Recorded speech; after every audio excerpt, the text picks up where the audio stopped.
Saturday, 2 Eastern. Also on Saturday, qualifying for the SummitRacing.com NHRA Nationals. That is on ESPN2 at 7 Eastern. The finals are at 4:30 on Sunday, also on ESPN2.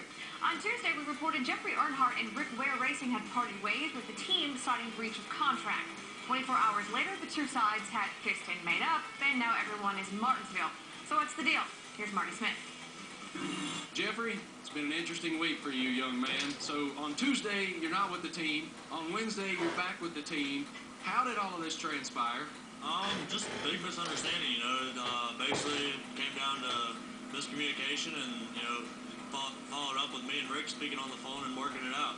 And, everything's good now, obviously, we're not going to have Field Doctor as our primary sponsor, from here on, but me and Rick spoke, we worked everything out, and, he wants to keep running me in the one truck because, we got such a good friendship and, we work real well with the team and, it's just something that should have even happened, and we both came to an agreement. It was just all a misunderstanding.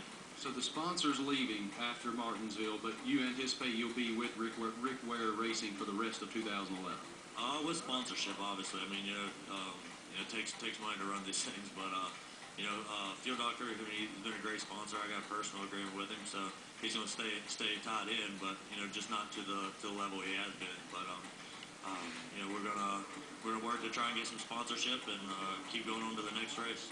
Jeffrey Earnhardt will be in the #1 truck this weekend, looking for sponsorship for the remainder of 2011. Well, we talked earlier about guys who excel at Martinsville. Here's the flip side. Greg Biffle has never finished better than 7th. Matt Kenseth has just one top 5 finish in his last 17 races at the Paperclip.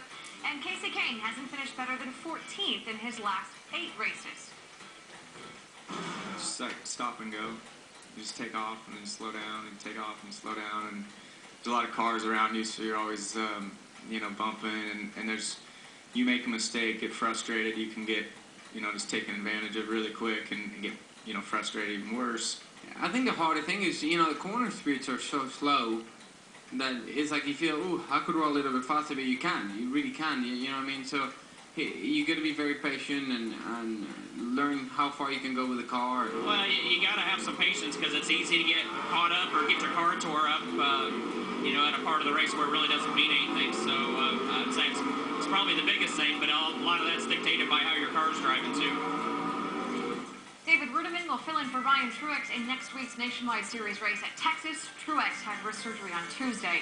The Wood brothers are getting close to a sponsorship deal that would put Trevor Bayne in a ride for the All-Star race. And Pete Rondreau, crew chief for Regan Smith and Furniture Row Racing, was fined $25,000 at California for improperly attaching weight during practice. As I'm sure you know, today is April 1st, a national holiday for pranksters. And perhaps the best-known NASCAR prankster is Kevin Harvick. With him, no one is off limits. We've crushed people's cars. We've filled their cars up with bouncy balls. We've put crap in their office. We've done all kinds of things. So just never know what's coming. So we crushed Delena's aunt's car with a monster truck one day. While they were at lunch, when she came back around the corner, and we had a monster truck in the field, and we crushed her car. That was pretty fun. Stay away from Harvick on April 1st. Thanks for staying up late or getting up early. We're back again Sunday morning at 9 a.m. Eastern for the pre-race show. Have a great weekend. ESPN America. America for sports.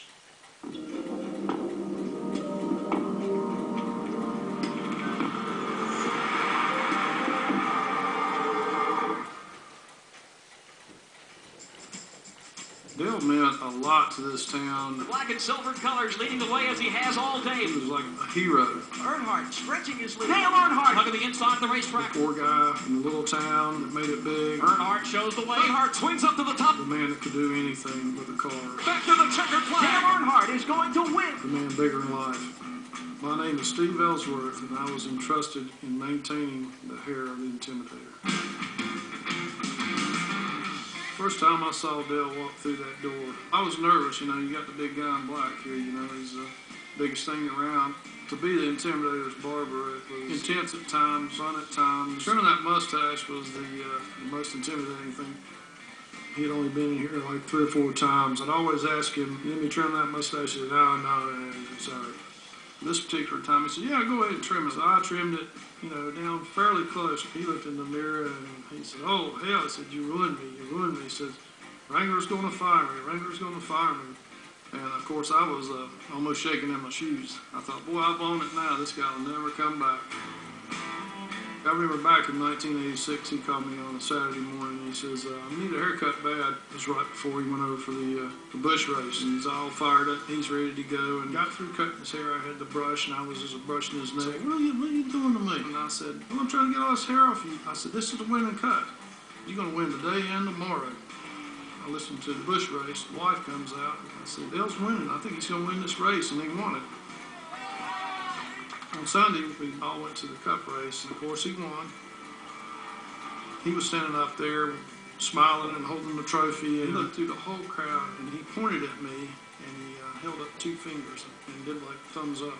When he came in the next time, he said, well, I got something for you. Got a picture over here. He had signed it, the winning cut. We actually had a game going. He wouldn't win a race for a while, and I'd call him and say, man, you need to come down and get one of those winning cuts. He actually would win almost every time I cut his hair.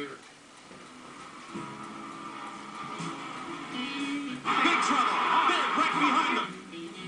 Those are the kind of accidents that absolutely are frightening. The day Dale died, I was sitting home watching the race. I saw the intensity of the wreck, and it really shook me up a little bit. I had no clue that he had passed on. After the accident in turn 4 at the end of the Daytona 500, we've lost Dale Earnhardt. It was a touching moment because I knew that relationship had passed on. In all my times with Dale, I was fortunate enough to see the real man, the tough guy, the good guy, the guy that had a heart. I think of Dale pretty often when I'm watching racing because I miss him. Miss seeing that intimidator out there intimidating everybody. Bumping, grinding. Nobody was an intimidator. There was only one.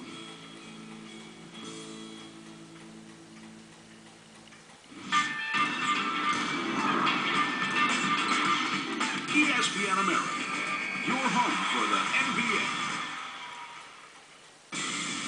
Let's introduce that starting lineup for the NBA tonight. There's nothing hotter in the association than Showtime right now. Kobe and the fellas going for 9 straight wins and a possible step closer to that #1 spot. That's where the Spurs currently reside, but for how long? The Big Three seeing their big lead vanish while they ride their longest losing streak in 15 years. The bull market continues to rise. Possible MVP Derrick Rose in Chicago trying to extend their lead in the East, running with Detroit. The Siege trying to catch them, but the aging crew also feeling the heat as the top 3 in the East battle for position. And of course, it's all wrapped up with another edition of our Plays of the Night. Because the NBA tonight tips off right about now.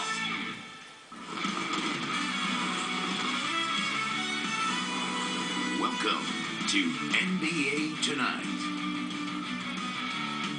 Hey, that's how we roll into the latest edition of the NBA Tonight. Mike Hill hanging out with my man, 5-time All-Star Chris Mullin. Thank you so much for hanging out with us. You know what? That object in the Spurs' first-place mirror, a little bit closer than it once was. The Spurs on their longest losing streak since the days before Tim Duncan. And that was a long time ago. San Antonio on a 5-game slide facing the Houston team fighting to get into the playoffs. Let's go right to the 4th quarter. Can we do that? That object that they're looking at is got some purple and gold in it. That's right, the Lakers and Tony Parker, though, trying to keep him at bay. He has 31 points. Duncan is excited. Spurs up by 3. 45 seconds left. Those Spurs are struggling to get it past half court. Courtney Lee to steal, lays it in, and it's a 1-point game.